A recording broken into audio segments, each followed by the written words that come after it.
Hello friends, તો આજે હું તમને લઈ જઈ રહી છું એક એવી જગ્યા પર જ્યાંથી ઉદયપુર શહેરનો સુંદર નજારો જોઈ શકાય છે. તેનું નામ છે મોન્સૂન પેલેસ, જેને લોકો સજ્જનગઢ ફોર્ટ તરીકે પણ ઓળખે છે. મોન્સૂન પેલેસની ટિકિટ 174 રૂપીસ છે પર પર્સન અને કાર પાર્કિંગનો ચાર્જ છે 339. અને તમે બાઇક લઈને જાઓ છો તો અલગ અલગ ચાર્જ હોય છે વિકલ્પ પ્રમાણે. અને જો તમારું પોતાનું વાહન નથી તો અહીંયા બસ પણ આવે છે, તો તમે બસ દ્વારા પણ આવી શકો છો. જો ફ્રેન્ડ્સ, આ છે મોન્સૂન પેલેસ જવા માટેનો રસ્તો. માઉન્ટ આબુમાં જેવો રસ્તો છે એવો જ રસ્તો તમને મોન્સૂન પેલેસમાં જોવા મળશે.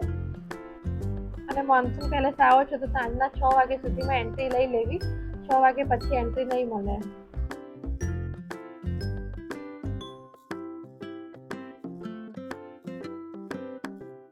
તો અમે ઉપર આવી ગયા છીએ. તમે ઉપર આવો છો તો તમે જોઈ શકો છો આ રીતનું કાર પાર્કિંગ તમને અહીંયા મળી રહેશે. મોન્સૂન પેલેસમાં જાઓ છો તો તમને ત્યાં વાંદરાઓ પણ બહુ બધા જોવા મળશે, જે તમારી વસ્તુ લઈ જઈ શકે છે. તો ધ્યાન રાખજો. જો ધૂને પણ એક વાંદરા લોકો લઈ લીધું હતું.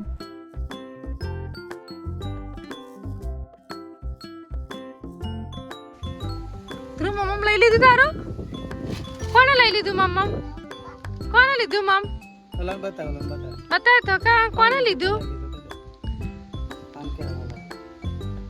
કે લઈ લીધું ને મમ્મ? કાર પાર્કિંગ કરીને પછી તેમાં થોડું ચાલવાનું આવશે સજ્જનગઢ કિલ્લા સુધી જવા માટે. અહીંથી તમને ઉદયપુર શહેર, ફતેસાગર તળાવ અને આસપાસના પર્વતોના અદ્ભુત નજારા દેખાય છે. અને સનસેટ પણ અહીંયા જોરદાર તમને દેખાય છે. મોન્સૂનમાં તમે અહીંયા આવો છો તો તમે ઝાકળ, વાદળ અને સનસેટ તો જોવા જેવું હોય છે. આ પેલેસ મહારાણા સજ્જનસિંહ દ્વારા બનાવવામાં આવ્યો હતો. તેમની ઈચ્છા હતી કે અહીંથી મોસમની આગાહી કરી શકાય. જો તમે ફોટોગ્રાફીના શોખીન હો તો અહીં તમારા માટે ઘણી ઓપોર્ચ્યુનિટીઝ છે. અહીંના દરવાજા, જાળીઓ અને બાલ્કનીથી તમે સરસ એવા ફોટોસ ક્લિક કરી શકો છો. તો અમે મોન્સૂન પેલેસના ગેટમાં પહોંચી ગયા છીએ. આ એનો ગેટ છે અને તમે સામે જોઈ શકો છો આ છે મોન્સૂન પેલેસ.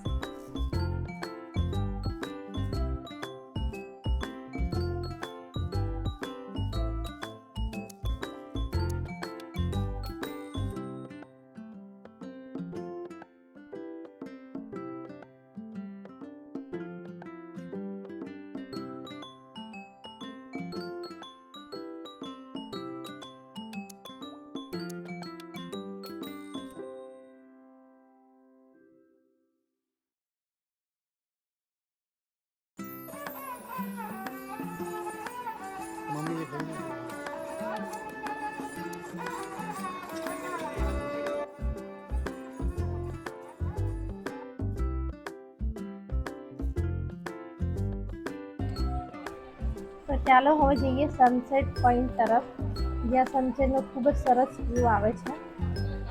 અહીંયા ઘણા બધા મૂવીનું શૂટિંગ થયેલું છે, સોંગનું શૂટિંગ થયેલું છે. તુમસા કોઈ પ્યારા કોઈ માસૂમ નહીં હે, એ સોંગનું શૂટિંગ પણ અહીંયા થયેલું હતું.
લઈ લે, લઈ જા. અહીંયા મારી પાસે.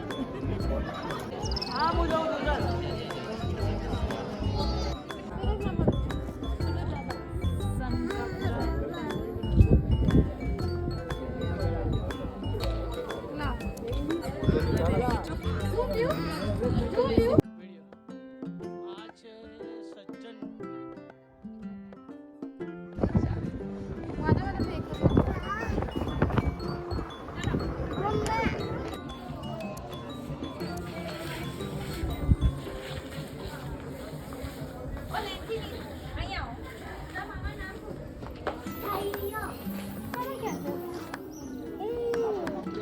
काग क्या है काग चकली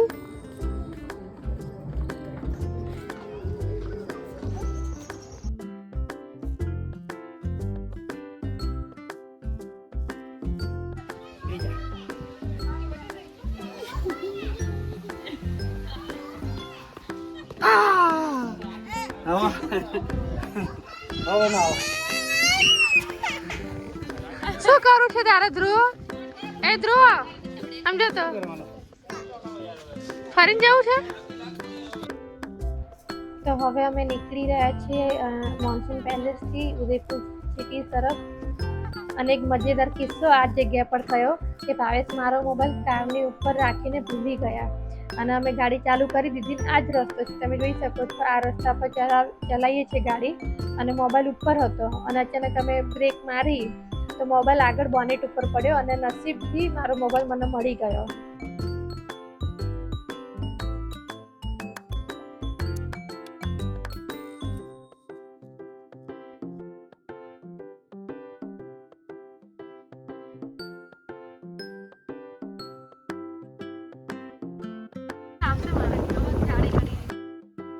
જો અહીંયાથી નાઇટ વ્યૂ પણ કેટલો સરસ આવે છે.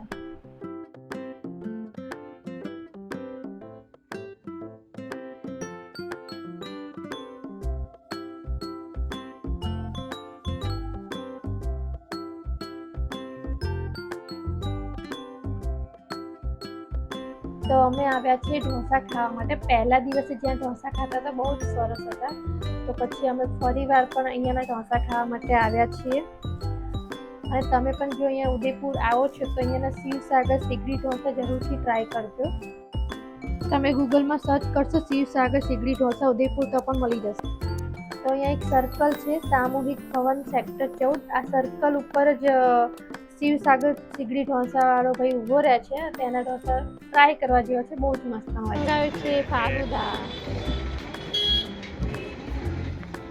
અત્યારે મંગાવ્યો છે પીઝા ઢોસા અને ધ્રુવ ખાઈ રહ્યો છે ફાલુદા.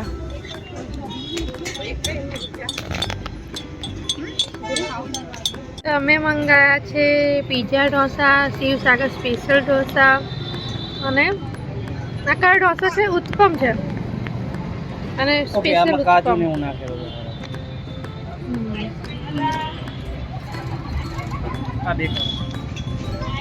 કેવો લાગે? મસ્ત ને? નીકળી ગયા છે ઉદયપુરથી જવા માટે અમદાવાદ.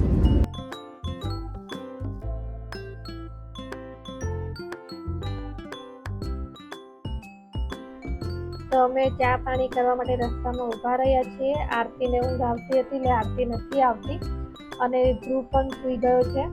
તો હું અને ભાવેશ ખાલી ચા પીવા માટે આવ્યા છીએ.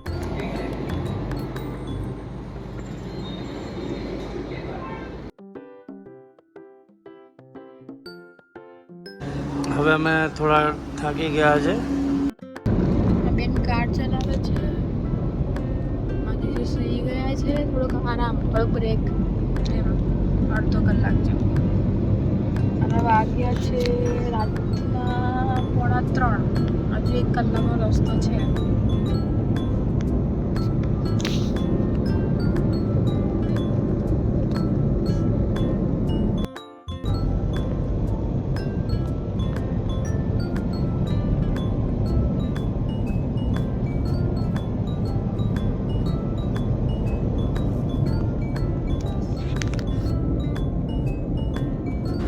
તો મળીએ હવે નેક્સ્ટ વ્લોગમાં. ત્યાં સુધી બાય.